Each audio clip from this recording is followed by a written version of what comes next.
Good morning, everyone. I want to thank the National Academies and the Workshop Planning Committee for bringing together this stellar group of investigators to discuss the timely update of the science for pregnant and lactating women. ODS is very pleased to be able to sponsor this workshop. I'd also like to thank the other co-sponsors from Health Canada and the Academy of Nutrition and Dietetics. All this helps this work move forward.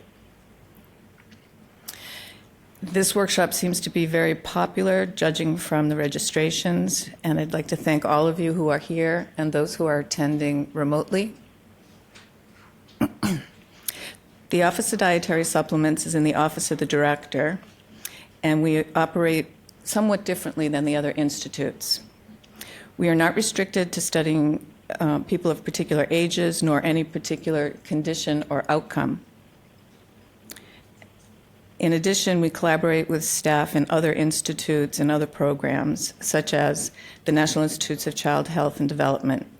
I did reach out to that institute and appreciate the input from Andrew Bremer and Dan Rayton, who worked with me on topics that would be of interest to them and others at NIH. We thank the Planning Committee for addressing these issues, as all of our topics of interest are on the agenda. And that's really very nice of the committee. Thank you.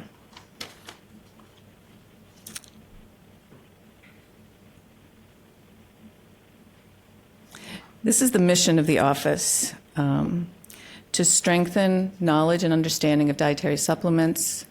Our goals are to stimulate and support research to investigate the role of dietary supplements in promoting health and reduce disease risk, support development of research tools, evaluate scientific findings, and make the most up-to-date scientific knowledge about dietary supplements available to the public. So as you can see, this workshop fits very nicely into our mission and into our goals. The Office of Dietary Supplements has a strong communication group, and they respond to inquiries from the public, clinicians, and the media. I wanted to share just a few of the recent inquiries that might be of interest to this group. First, they report very few questions from pregnant women. It's likely that these women get their information from their healthcare providers or perhaps from their local nutritionist. Interestingly, there were recent questions about polymorphism in the folate metabolizing enzyme, MTHFR. One version is slower than the other in terms of metabolizing folate. So these are two questions that they addressed. What is the recommended dose of folate in a homozygous pregnant patient?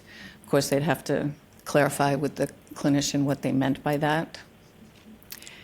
And another, I've seen 2 pregnant women through our WIC program who said they've been diagnosed with MTHFR deficiency. I couldn't find much clearly defined science-based information about the treatment for this condition, which is why I contacted the Office of Dietary Supplements. Would there be any risk of harm to taking 5-methyl tetrahydrofolate in pregnancy? And it turns out that actually that is available in prenatals now. So it's a timely question.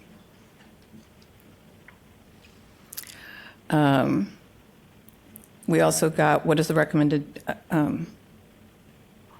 why is it recommended amount of iron lower for women who are breastfeeding than those who are not, which is true.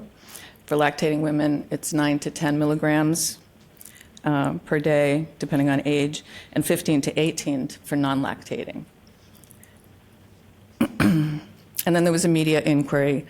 I'm working on a short report, this is for a health magazine, on differences between folic acid and folate, including current recommendations for pregnancy, and they wanted to talk to somebody about that. So we're all looking forward to learning more broadly about the dietary issues for mothers and their offspring, as well as nutritional status and dietary supplement use. And I wanted to thank these contributors to providing topics for the committee. That's all.